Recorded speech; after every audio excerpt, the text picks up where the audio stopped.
அவள் ஒரு நவரச நாடகம், ஆனந்த கவிதையின் ஆலயம்.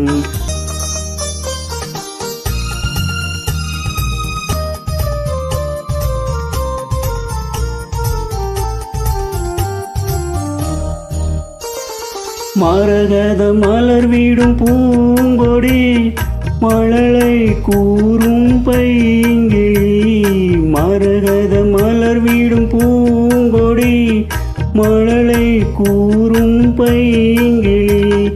நிலவில் ஒளி வீடும் மாணிக்கம், நிலவில் ஒளி வீடும் மாணிக்கம். என் நெஞ்சில் தந்தேன் ஓரிடம். ஆ ஆ ஆ ஆ. அவள் ஒரு நவரச நாடகம், ஆனந்த கவிதையின்